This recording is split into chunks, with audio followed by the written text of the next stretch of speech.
আসসালামু আলাইকুম। সবাইকে স্বাগতম জানাচ্ছি আমার চ্যানেলে আমার নতুন একটা রেসিপি দেখার জন্যে। আজকে আমি আপনাদের সাথে শেয়ার করব পুরান ঢাকার ঐতিহ্যবাহী হাজির বিরিয়ানি রেসিপি। খুবই সহজভাবে আজকের এই রেসিপিটি আপনাদের সাথে শেয়ার করার চেষ্টা করেছি। আশা করছি আমার আজকের এই রেসিপিটি আপনাদের কাছে খুবই ভালো লাগবে। আজকের বিরিয়ানি রান্না করার জন্য এখানে আমি একটি পাত্রে নিয়েছি 1 কেজি চিনি গুঁড়া চাল। এবার চালটাকে আমি খুব ভালো করে ধুয়ে পরিষ্কার করে নেব। তারপর 10 মিনিটের জন্য পানিতে ভিজিয়ে রাখব। 10 মিনিট পর একটি স্ট্রেনারের সাহায্যে পানিটা খুব ভালো করে ঝরিয়ে নেব। অন্যদিকে নিয়েছি 1 কেজি গরুর মাংস। এখানে আমি হাড় চর্বি সহ গরুর মাংসটা নিয়েছি আর মাংসগুলোকে ছোট ছোট সাইজ করে কেটে নিয়েছি। এবার চুলায় একটি প্যান বসিয়ে এর মধ্যেই দিয়ে দিচ্ছি 3 টেবিল চামচ রান্না করার রেগুলার তেল, দিয়ে দিচ্ছি বাটার 100 গ্রাম। তেলটা হালকা গরম হয়ে আসলেই দিয়ে দিচ্ছি তেজপাতা, এলাচ, দারচিনি, লবঙ্গ, গোলমরিচ, জয়ত্রী, জয়ফল এবং তারা মশলা। আর দিয়ে দিচ্ছি পেঁয়াজ কুচি 1 কাপ। এখন পেঁয়াজটাকে আমি খুব ভালো করে ভেজে নেব। দেখুন আমার পেঁয়াজটা ভাজা হয়ে গিয়েছে। আমি পেঁয়াজটাকে ব্রাউন কালার করে ভেজে নিয়েছি। এখন এর মধ্যেই দিয়ে দিচ্ছি 2 টেবিল চামচ আদা বাটা আর দিয়ে দিচ্ছি 2 টেবিল চামচ রসুন বাটা। এখন আদা রসুনটাকে আমি খুব ভালো করে ভেজে নেব যাতে করে এর কাঁচা গন্ধটা চলে যায়। আমার আদা রসুনটা ভাজা হয়ে গিয়েছে। এখন এর মধ্যেই দিয়ে দিচ্ছি আগে থেকে কেটে রাখা গরুর মাংসগুলো দিয়ে খুব ভালো করে মিশিয়ে নেব। আদা রসুনের সাথে গরুর মাংসটাকে আমি নেড়ে খুব ভালো করে মিশিয়ে নিয়েছি। এবার এর মধ্যেই দিয়ে দিচ্ছি 1 চা চামচ লাল মরিচের গুঁড়া। মরিচের গুঁড়াটা আপনারা আপনাদের প্রয়োজন অনুযায়ী ব্যবহার করবেন। আর দিয়ে দিচ্ছি 1 চা চামচ লবণ, দিয়ে দিচ্ছি বিরিয়ানি মশলা 3 টেবিল চামচ। এখন সবগুলো উপকরণ একসাথে খুব ভালো করে মিশিয়ে নেব।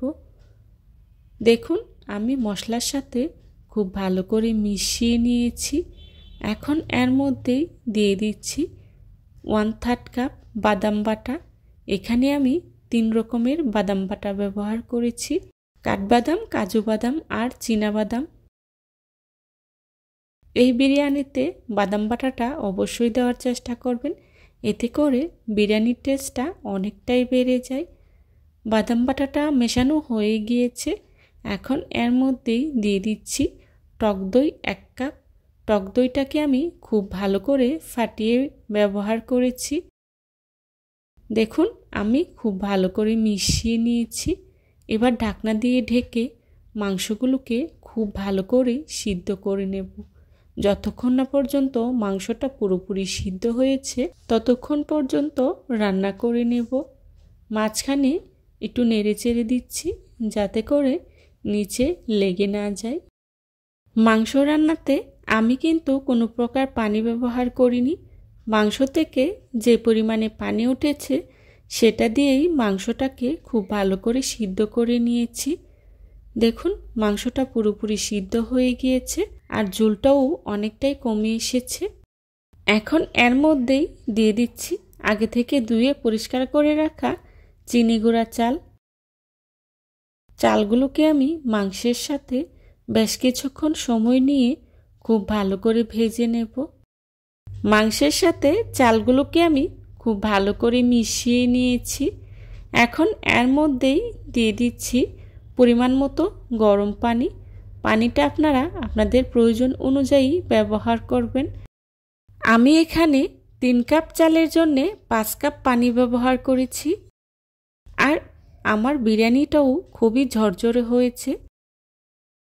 এখন এর মধ্যেই দিয়ে দিচ্ছি কাঁচামরিচ কয়েকটি আর দিয়ে দিচ্ছি গুঁড়া দুধ 1/3 কাপ। গুঁড়া দুধটা ব্যবহার করার চেষ্টা করবেন, এতে করে বিরিয়ানিটা খেতে খুবই ভালো লাগে। এখন গুঁড়া দুধটাকে আমি খুব ভালো করে নেড়ে মিশিয়ে নেব। মেশানো হয়ে গেলে দিয়ে দিচ্ছি লবণ 1 চা চামচ। আমি এখানে চালের পরিমাণ অনুযায়ী লবণটা ব্যবহার করেছি, কারণ মাংসতে আগেই লবণ ব্যবহার করেছি। এখন নেড়ে খুব ভালো করে মিশিয়ে নেব। মেশানো হয়ে গেলে ঢাকনা দিয়ে ঢেকে 5 মিনিটের মতো হাই হিটে রান্না করে নেব। ফিরে এলাম 5 মিনিট পর। দেখুন পানিটা অনেকটাই কমে এসেছে। এখন খুব ভালো করে নেড়ে আবারও 10 থেকে 15 মিনিটের মতো ঢাকনা দিয়ে ঢেকে দমের উপর রেখে দেব। এ পর্যায়ে চুলার আঁচটা লোতে রাখতে হবে, না হলে বিরিয়ানিটা নিচে লেগে যেতে পারে। আমার বিরিয়ানিটা প্রায় 80% মতো হয়ে গিয়েছে। বাকিটা দমের উপর রেখে দিলেই হয়ে যাবে। চেষ্টা করেছি খুবই সহজভাবে আজকের এই রেসিপিটি আপনাদের সাথে শেয়ার করার জন্যে। আশা করছি আমার আজকের এই রেসিপিটি আপনাদের কাছে খুবই ভালো লাগবে। যদি ভালো লাগে তাহলে অবশ্যই লাইক, কমেন্ট, শেয়ার করে পাশে থাকা বেল আইকনটি অন করে দিবেন, যাতে করে আমি ভিডিও ছাড়ার সাথে সাথেই আপনাদের কাছে নোটিফিকেশন পৌঁছে যায়। আপনাদের একটি লাইক এবং একটি কমেন্টস আমাকে নতুন নতুন কন্টেন্ট তৈরি করতে অনেক উৎসাহিত করে। দেখুন আমার বিরিয়ানিটা প্রায় হয়ে গিয়েছে। এখন এর মধ্যেই দিয়ে দিচ্ছি কিছুটা পেঁয়াজ বেরেস্তা, আর দিয়ে দিচ্ছি 1 টেবিল চামচ কেওড়া জল, দিয়ে দিচ্ছি ঘি। আমি এখানে 2 টেবিল চামচ ঘি ব্যবহার করেছি। এখন ঢাকনা দিয়ে ঢেকে 5 মিনিটের মতো দমের উপর রেখে দেব। ফিরে এলাম 5 মিনিট পর। দেখুন আমার বিরিয়ানিটা কতটা ঝরঝরে হয়েছে, আর দেখতেও অনেকটা লোভনীয় হয়েছে। দেখতে যেমন লোভনীয় হয়েছে, খেতেও কিন্তু ভীষণ মজার হয়েছিল। আমার রেসিপিটা ফলো করে বাসায় একবার হলেও ট্রাই করে দেখবেন, আর কেমন হয়েছে আমাকে কমেন্টস করে জানাবেন। এখন চুলা থেকে নামিয়ে একটি সার্ভিং ডিশে সার্ভ করে নেব। যারা এতক্ষণ ধৈর্য সহকারে আমার ভিডিওটি দেখেছেন তাদেরকে জানাই অসংখ্য ধন্যবাদ। এই ধরনের সব ঘরোয়া এবং মজার মজার রেসিপি পেতে আমার চ্যানেলটি ভিজিট করে আসবেন প্লিজ। দেখুন আমি একটি সার্ভিং ডিশে সার্ভ করে নিয়েছি। আমার পরবর্তী রেসিপি দেখার আমন্ত্রণ জানিয়ে আজকের মতো এখানেই বিদায় নিচ্ছি। সবাই ভালো থাকবেন, সুস্থ থাকবেন। আল্লাহ হাফেজ। আসসালামু আলাইকুম।